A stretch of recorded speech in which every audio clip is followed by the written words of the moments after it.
한 번밖에 살 수 없는 우리 인생을 어떻게 하면 잘 살 수 있을까요? 세상 사람들이 가진 생각은 명확합니다. 힘이 있으면 된다 하는 것이죠. 그래서 너도 나도 힘을 기르는 일에 최선을 다합니다. 힘이 강한 자는 승자가 되는 것이고, 힘이 약하면 패자가 될 수밖에 없습니다.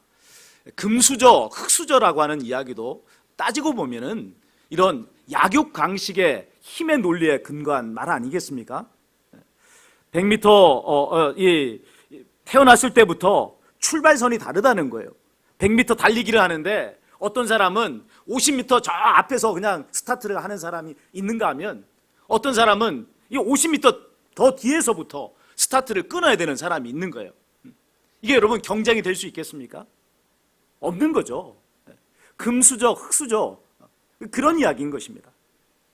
자, 그러면 세상을 이런 시각으로 본다면 현 시스템에서는 흙수저에 속한 사람은 도저히 잘 살 수가 없는 겁니다. 어떻게 해야 될까요? 세상을 뒤집어 버려야, 그래야 뭐 잘 살 수 있는 그런 여지가 생겨나는 것입니다. 개천에서 용이 난다는 말이 있기는 하지만 그것은 금수저들이 만들어낸 기만책일 뿐 아니에요. 개천에서 용이 자주 납니까? 뭐 툭하면 개천에서 용이 한 마리씩 승천하고 또 발견되고 이런 일들이 뭐 흔하게 일어나나요? 그렇지 않습니다. 그건 뭐 세기에 한 번 있을까 말까 그런 것입니다. 자, 여러분, 오직 계속해서 부와 신분의 대물림이 이어지는 것을 볼 수가 있는 것입니다. 힘이 있어야 잘 살 수 있고, 힘이 있어야 승자가 된다 하는 것을 보게 되는 것이죠. 자, 그런데 이런 세상의 인생론에 대해서 전혀 다른 말을 하고 있는 사람이 있습니다. 누구일까요? 바로 솔로몬입니다.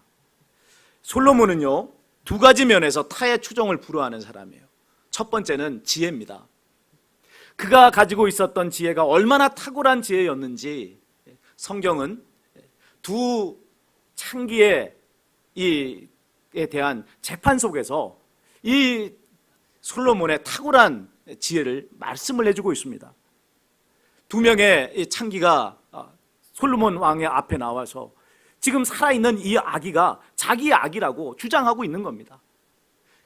누가 이 아이의 어머니인지는 오직 하나님 한 분만이 아실 수 있는 그런 상황이었어요. 근데 놀랍게도 이 솔로몬은 이 아기의 어미가 누구인지를 정확하게 밝혀냅니다. 이 어머니가 가진 모성애를 이용한 것이죠. 그걸 통해서 이 성경은 솔로몬이 가지고 있었던 이 지혜는 그냥 인간의 지식에서 말미암은 지혜가 아니라 하나님이 그에게 주신 지혜다 하는 것을 말씀을 해줘요. 두 번째는 이 솔로몬이 어떤 점에서 타의 추종을 불허하느냐면 그가 가지고 있었던 막대한 부입니다. 그는 어마어마한 부를 누렸던 사람이에요.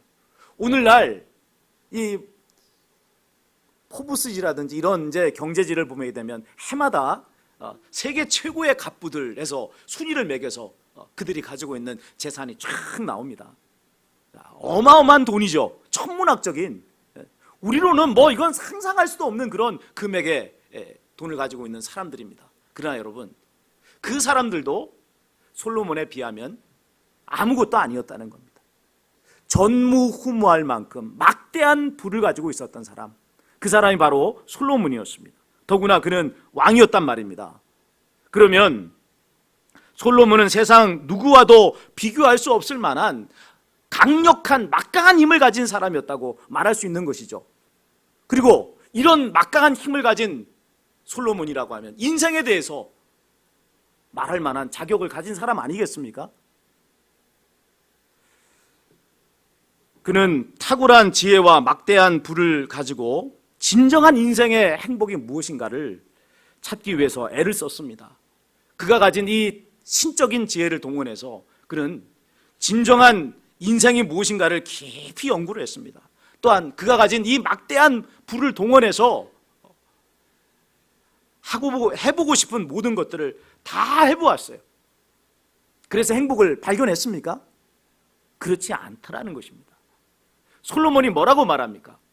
자기가 이 신적인 지혜를 동원해서 인생이 무엇인가를 공부했지만은 지식이 더하고 지혜가 더할수록 자기에게 돌아오는 것은 번뇌와 근심밖에 없더라는 것을 말합니다.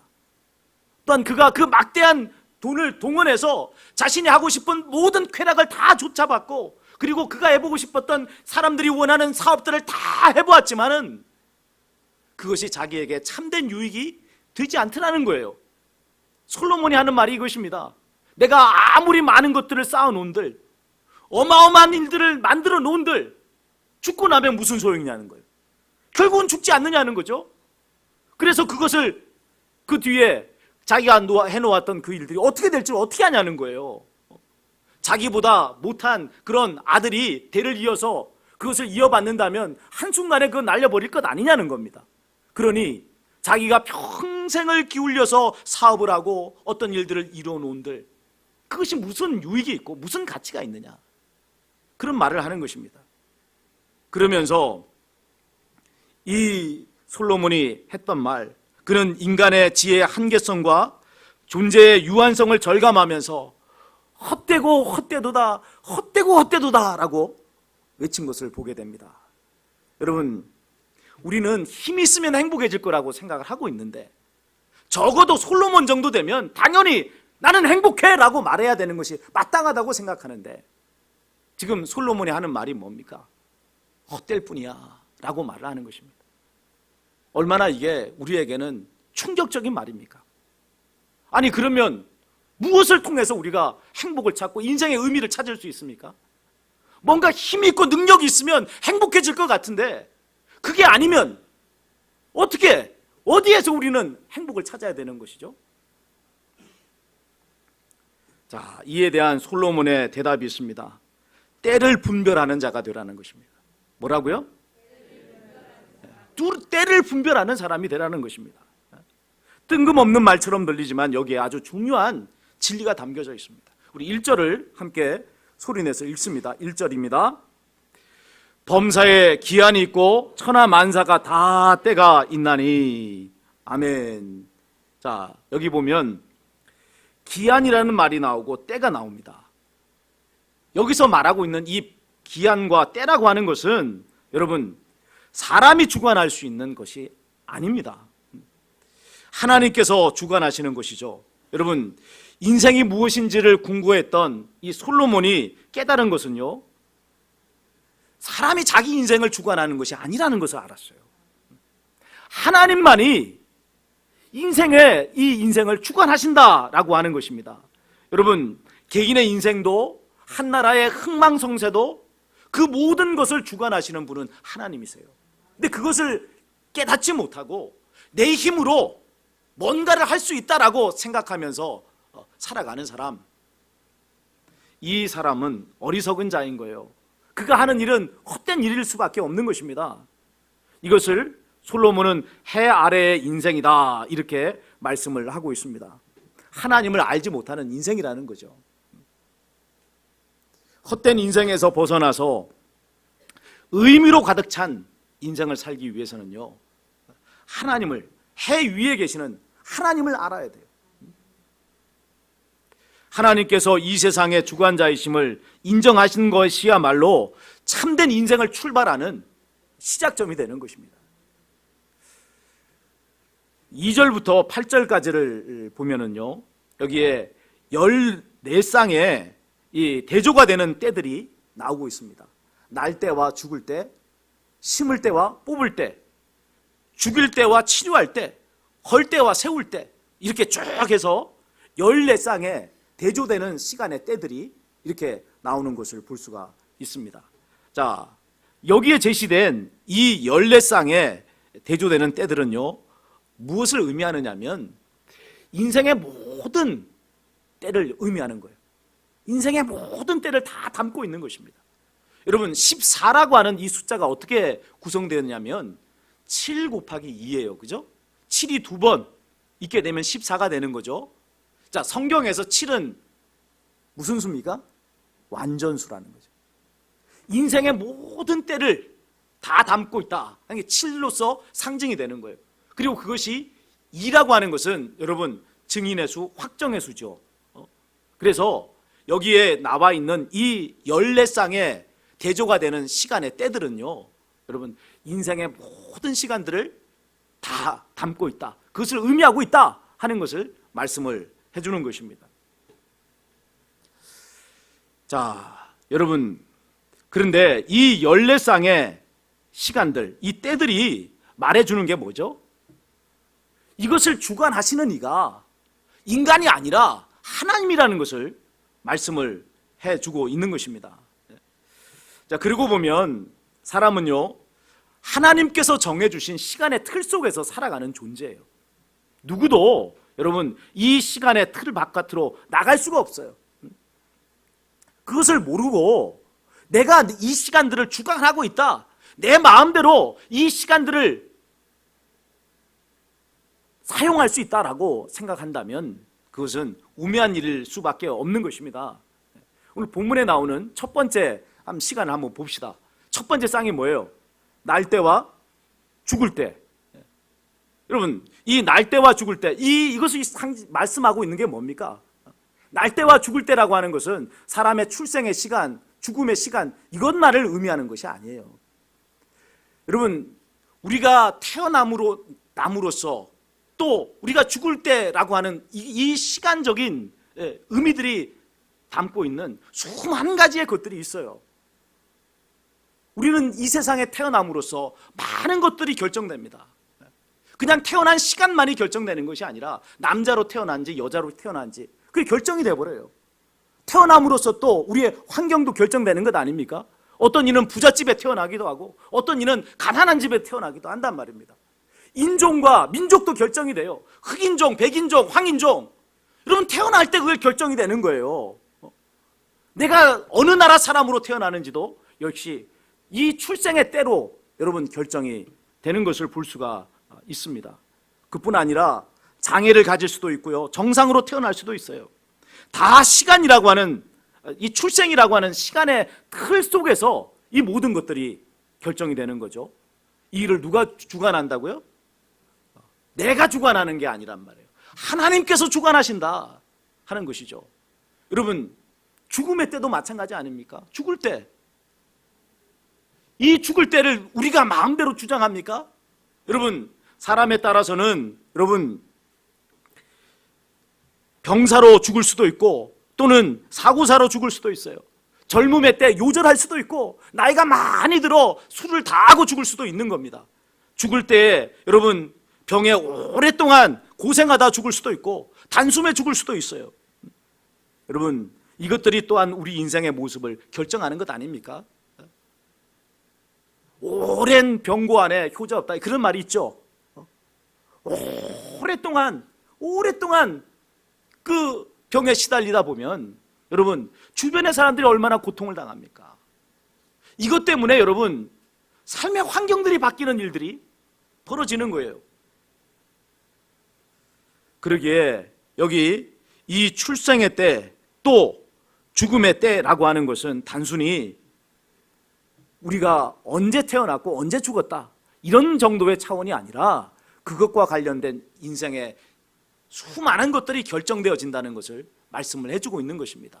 그것에 따라서 다양한 인생의 모습이 나타나게 되는 거예요. 자, 이후에 이어지는 13쌍의 이 대조적인 시간의 쌍들도요, 똑같은 것을 이야기하고 있어요. 하나님께서 이것들을 주장하심으로써 인생의 다양한 모습들을 허락하신다는 것이죠. 이런 사실을 인정하고 보면은 우리의 인생은요, 하나님께서 만들어 놓으신 무대 위에서 각자의 배역을 담당하고 그 무대에서 내려오는 배우와 같다라고 말씀을 드릴 수가 있습니다. 잘 사는 인생이냐 아니냐의 관건은요, 이 모든 것을 주관하시는 하나님을 인정하느냐 인정하지 않느냐, 또 인정한다 할지라도 내 배역을 제대로 감당하느냐 하지 않느냐 하는 것에 달린 것입니다. 그렇게 사는 인생이 그렇게 가치가 있고 의미가 있느냐라고 말할 수도 있어요. 도리어 이 시간이라는 운명의 틀에 갇힌 존재가 그것을 대항해서 싸우면서 장렬히 산화하는 것이 이게 도리어 영웅적인 삶이 아니냐 이렇게 말을 하기도 합니다. 이것이 뭐냐면 고대 그리스의 비극의 주제예요. 고대 그리스.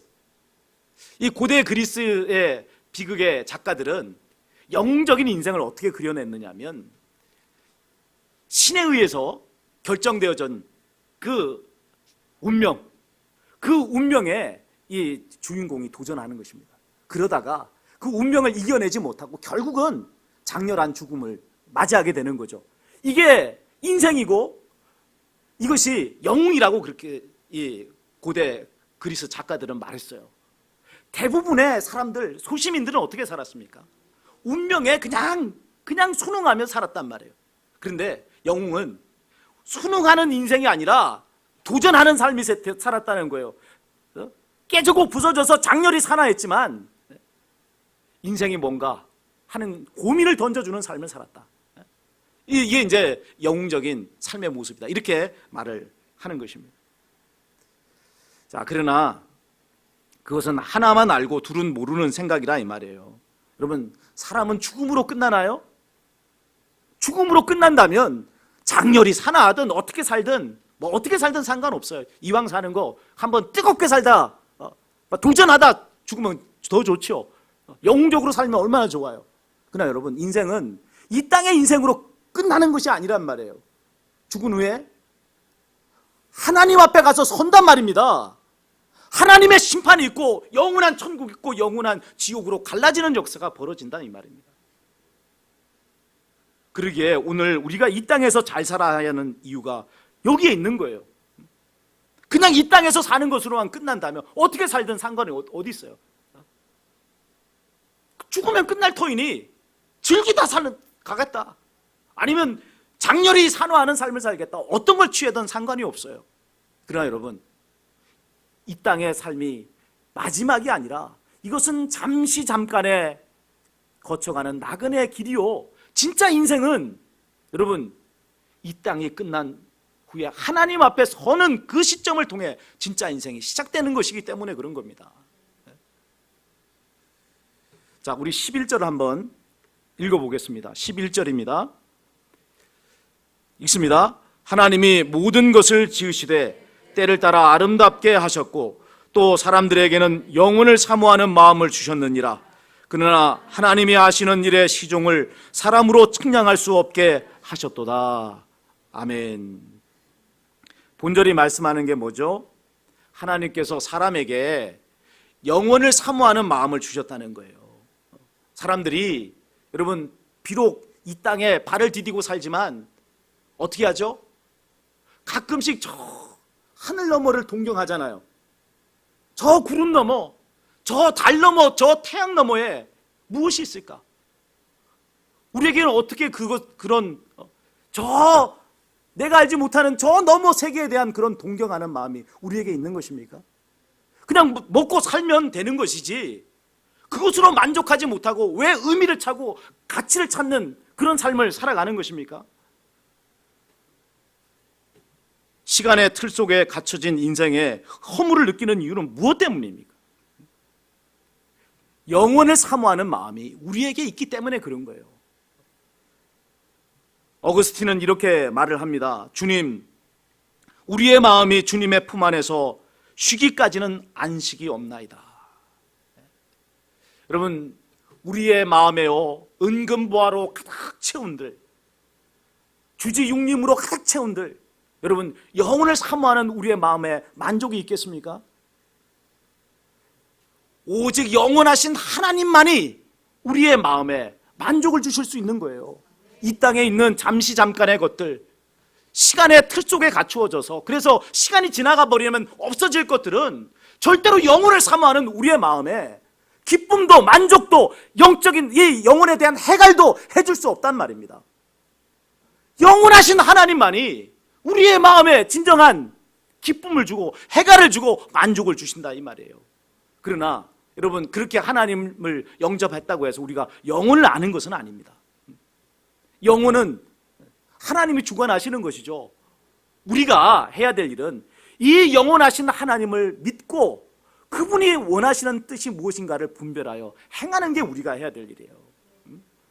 그럴 때 우리의 인생은 진정한 의미를 획득하고 진정한 가치를 획득하고 인생의 존귀함을 누리는 자들이 되는 거예요.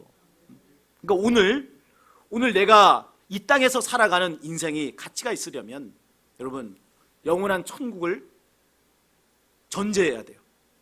영원한 천국을 소망하며 살아갈 때 오늘 내가 이 땅에서 사는 삶이 가치가 있고 의미가 있는 거지, 천국을 알지 못하는 사람, 인정하지 않는 사람이라면 여러분 결코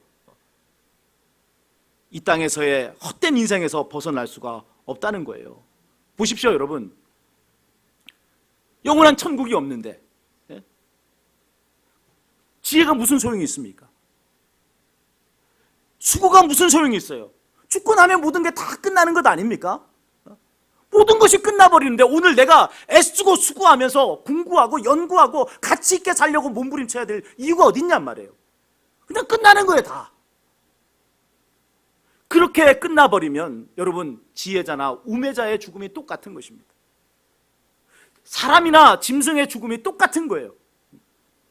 죽음으로 끝나버리기 때문에 그렇습니다.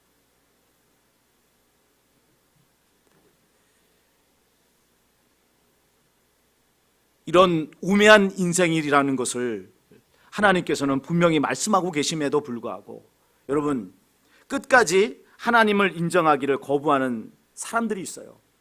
그 대표적인 이들이 누구냐면 실존주의 철학자들이에요. 이 실존주의 철학자들은 인생을 뭐라고 정의하냐면 우주에 내동댕이 쳐진 존재다 이렇게 말을 합니다. 하나님이 우리를 지으셨다는 말하고 완전히 반대죠. 하나님이 우리를 지으셨어요. 여러분 믿으십니까? 하나님이 우리를 지으셨기에 우리는 존귀하고 가치가 있고 하나님을 앙망하며 살아갈 때 진정한 기쁨과 행복을 누리게 돼요. 그런데 여러분 그것을 인정하지 않고 우주에 내동댕이 쳐진 존재라고 하면 어떤 느낌이 듭니까? 허무하기 짝이 없잖아요. 무슨 가치가 있어요? 인생에 무슨 의미가 있어요? 아무것도 없는 거예요. 자, 여러분 자신의 뜻과는 상관없이 이 시간의 틀 속에 갇혀서 쳇바퀴 같은 삶을 살다가 죽을 수밖에 없는 게 이 인간이다 하는 게 실존주의 철학자들의 인생의 정의입니다. 너무나도 가치 없고 허무할 수밖에 없습니다. 그런데 실존주의 철학자들은 바로 인간이 주어져 있는 이 기가 막힌 이 상황에 대응하는 인간의 모습 속에 인간의 존엄성이 있고 가치가 있다는 겁니다. 뭐라고 외치느냐 하면 신이 혹은 운명이 쳇바퀴 같은 인생을 요구한다 할지라도 그것에 길들여지지 않고 반항하는 것이 인간의 존엄이다 이렇게 이야기를 해요. 자, 좀 어렵죠? 그 시집감이라고 하는 이제 그 작가가 쓴 시지푸스 신화라고 하는 책이 있어요. 거기 보면 이런 이야기가 나옵니다. 이 시지프라스라고 하는 사람은 누구냐면 고린도의 왕이에요. 고린도의 왕인데 이 시지푸스가 신들의 잘못을 이렇게 들추어냈어요. 그것 때문에 이 올림푸스 신들의 그 노여움을 받아서 저승으로 떨어집니다. 그리고 거기에서 벌을 받게 되는데 이 시지푸스에게 떨어진 벌은 어떤 거냐면 그 거대한 돌을 저승에 있는 한 산 꼭대기로 굴려서 올리는 거예요. 그런데 이 시지푸스는 이 거대한 돌을 산 꼭대기에 올릴 수가 없습니다. 왜냐하면 산 꼭대기에 가까이 가가지고 다 올라갔다 싶으면 여지없이 이 돌이 또다시 때르르 굴러서 산 아래로 내려가는 거예요. 그럼 또다시 시지푸스는 또다시 이 돌을 굴려서 산 꼭대기까지 올려야 되는 거예요. 이것이 인간 시지푸스에게 신들이 내린 벌이었습니다. 인생의 모습을 이야기하죠. 신에 대해서 대항하고자 하는 인생에게 내린 이 벌이 바로 이런 쳇바퀴 도는 것 같은 허무와 절망 속에 빠뜨리는 거였어요. 그런데 여러분 이쯤 되면 시지푸스는 혀를 깨물고라도 죽든지 결단을 해야 될 거 아닙니까? 근데 끝까지 시지푸스는 포기하지 않고 돌을 계속해서 굴려서 올립니다. 이것을 보고 제우스가 묻는 거예요. 어떻게 너는 이 일에 낙심하지 않니? 어떻게 이 일에 절망하지 않니? 그때 시지푸스가 하는 말이 그것입니다. 당신들이 깨닫지 못한 의미를 나는 이 돌을 올리면서 발견하고 있기 때문이요. 신은 이 시지푸스에게 그런 벌을 주면 낙심하고 절망할 수밖에 없을 거라고 생각한 거예요. 얼마나 헛되요, 얼마나 무의미한 일입니까? 그런데 시지푸스는 그 신들이 만들어 놓은 틀 속에 자기를 길들이지 않고 도리어 그 돌을 굴려 올리는 자기가 일하는 그 실존하는 그 시간 속에서 의미를 발견했단 말이에요. 신들이 깨닫지 못하고 생각하지 못했던, 미처 알지 못했던 그 의미를 발견했다는 거예요. 그래서 그는 포기하지 않고 계속해서 그 일을 하게 된다는 것입니다. 여러분, 그럴듯합니까? 뭔가 좀 막 영웅적인 인생의 모습 이렇게 느껴지죠? 자, 그러나 여러분, 그것은 하나님을 떠나버린 인생의 여러분 자기 최면이요 궤변에 지나지 않습니다. 그렇게 살아가는 인생의 심령에 기쁨이 어디 있겠어요? 그렇게 살아가는 인생에 이 존엄성이 있다면 뭐가 존엄이, 무엇이 존엄이겠어요? 그냥 자기들이 그렇게 말하고 있는 궤변에 지나지 않는 것입니다. 진정한 인생의 기쁨과 행복은요, 존엄성은요, 우리가 하나님의 형상대로 지어졌고 하나님은 우리를 지극히 사랑하신다고 하는 여기에 담겨져 있는 것입니다. 그것을 바르게 깨달을 때 우리는 하나님께서 원하시는 뜻이 무엇인가를 찾아서 그 일을 하고자 하는 사람이 되는 것입니다. 자, 여러분, 이 세상에서 그러면 우리에게 주어진 과제는 뭘까요? 바로 때를 분별하는 것입니다. 지금 무엇을 해야 될지를 바로 아는 거예요. 믿지 않는 사람이라면 무엇을 해야 될 때죠? 믿어야 할 때예요. 그거보다 더 급한 일이 없어요. 믿어서 구원받은 사람이라면 어떻게 해야 됩니까? 하나님의 뜻을 깨달아서 그 뜻에 헌신해야 되는 것이 오늘 우리가 해야 될 때인 줄을 믿으시기 바랍니다. 현재 우리나라의 정세를 보면 여러분 요동을 치고 있습니다. 일본 아베 수상은 우리나라에 대해서 이 수출 규제를 하고 있습니다. 또 북한의 김정은이는 뭐 시도 때도 없이 또 미사일을 쏘아 올리고 있습니다. 이렇게 판이 흔들리는 이유가 뭐 때문일까요? 무엇 때문에 이렇게 일본이 난리를 치고 북한이 난리를 치고 러시아도 중국도 이렇게 난리를 칩니까? 따지고 보면 여러분 미국의 대통령이 장사꾼이 대통령이 돼서 그런 거 아니에요? 그러니까 장사꾼이니까 모든 걸 다 경제 논리로 그렇게 판을 돌리고 있잖아요. 미국 대통령이 세계 대통령 아닙니까? 그러니까 그 대통령이 바뀌니까 여러분 세상을 움직이는 방식이 달라진 거예요. 근데 여러분 이런 미국 대통령의 등장은 우리에게 무엇을 생각하게 하냐면 앞으로 등장할 적그리스도가 이런 식의 통치를 하겠구나 하는 것을 좀 생각하게 하는 것입니다. 적그리스도는 어떤 존재입니까? 세계의 경제를 쥐고 흔드는 자예요. 모든 것을 경제 논리로 푸는 자예요. 세상이 그런 적그리스도의 손 속에 들어가게 되면 세상이 경제 논리로 돌아가는 것입니다. 사람의 생명도 여러분 경제 논리로 사고 팔고 하는 거예요. 다른 뭐 더 경제보다 더 돈보다 더 귀한 가치는 없어지는 것입니다. 자, 이런 때에 우리는 어떻게 해야 될까요?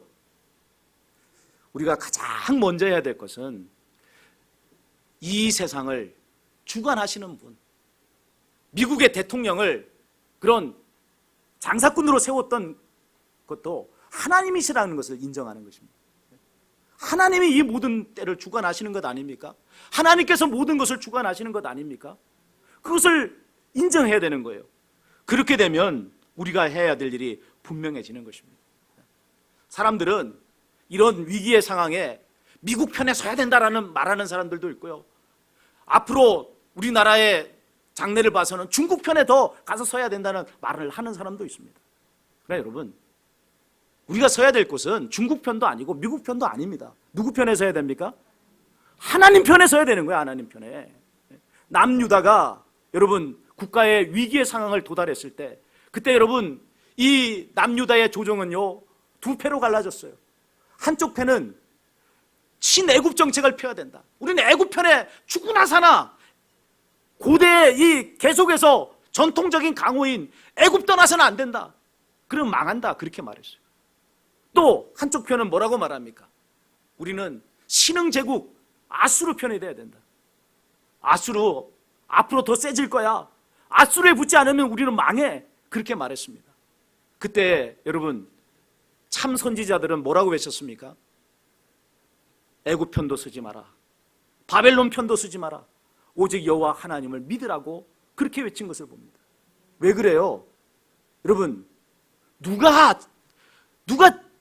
각국이 자기 나라의 이익을 얻기 위해서 주산 하나를 통기는데 누가 내 편이 진짜 내 편이 되어주겠어요? 지금 우리나라의 상황에서 미국이 우리의 진정한 편입니까? 중국이 우리의 진정한 편입니까?